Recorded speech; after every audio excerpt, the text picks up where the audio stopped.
Hello learners. तो अगली कड़ी में मैं फिर आपके सामने उपस्थित हूँ। Historical foundations of education in India के वैमानिक एज के मेथड्स ऑफ टीचिंग हमने पिछले लेक्चर में पढ़े थे। तो आज के लेक्चर में हम देखेंगे कि विमेन एजुकेशन का क्या स्टेटस था वैमानिक एज में या लेटर वैदिक पीरियड। वैदिक पीरियड में हमने देखा था कि वुमेन और मैन का एजुकेशन को लेके या सोसाइटी में बिल्कुल इक्वल स्टेटस था, दोनों को बराबर सम्मान प्राप्त था। पर पोस्ट वैदिक पीरियड में इसमें कुछ गिरावट या डिक्लाइन या फेल जो है वो देखने को मिला। और अब विमेन जो हैं उनको मेन की तरह यानी स्त्रियों को पुरुषों के बराबर पढ़ाई का अधिकार नहीं था, सोशल एक्टिविटीज में पार्टिसिपेट करने का अधिकार नहीं था, रिलीजियस एक्टिविटीज में भी पार्टिसिपेट करने का अधिकार नहीं था। तो उनका सामाजिक और धार्मिक और जो शैक्षिक दायरा था वो अब बहुत छोटा हो गया था अगर हम वैदिक काल से उसको कंपेयर करें तो। इसके चलते अब स्त्रियों का जो एक सामाजिक और मानसिक विकास होता था वो भी रुक गया।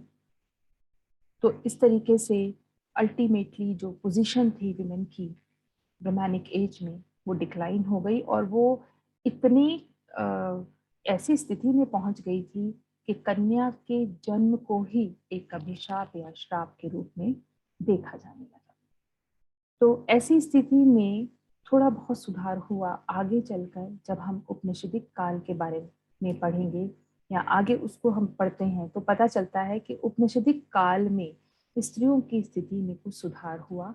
अब फिर से स्त्रियां जो हैं वो पुरुषों के साथ मिल करके उनके बराबर शिक्षा प्राप्त करने लगी।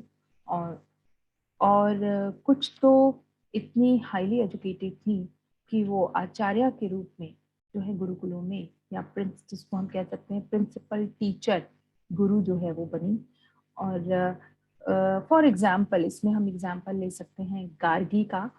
तो वो विदुषी थी, गुरु थी और वो शिक्षा प्रदान किया करती थी। तो वो स्थिति जो है वो वापस से उपनिषदिक काल में आई। और स्पिरिचुअल एजुकेशन या स्पिरिचुअल नॉलेज के साथ साथ आध्यात्मिक ज्ञान के साथ साथ अब स्त्रियाँ म्यूजिक, डांस और आर्ट जैसी जो सब्जेक्ट्स हैं, विधाएं हैं, वो भी सीखने लगी थी। तो उनकी शिक्षा का दायरा अब सिर्फ वैदिक ज्ञान या आध्यात्मिक ज्ञान ही नहीं रह गया था, बल्कि दूसरे क्षेत्रों में भी, दूसरी विधाओं में भी वो ज्ञान प्राप्त करने लगी थी। तो ये एक अच्छा संकेत था उस समय स्त्रियों की क्षमताओं को विकसित करने के लिए, उनको आगे बढ़ाने के लिए और उनका चहुमुखी विकास करने के लिए। तो इस तरीके की शिक्षा व्यवस्था जो है वो पोस्ट वैदिक पीरियड में रही स्त्रियों के लिए। और उसके बाद उपनिषदिक काल में उस स्थिति में सुधार आया जिसमें स्त्रियां जो हैं वापस से अपने उस बराबरी वाले स्तर पर पहुंच गई थी। तो यहाँ पर ये टॉपिक खत्म होता है। अगली वीडियो में हम अगली टॉपिक के साथ फिर मिलेंगे। तब तक के लिए नमस्ते।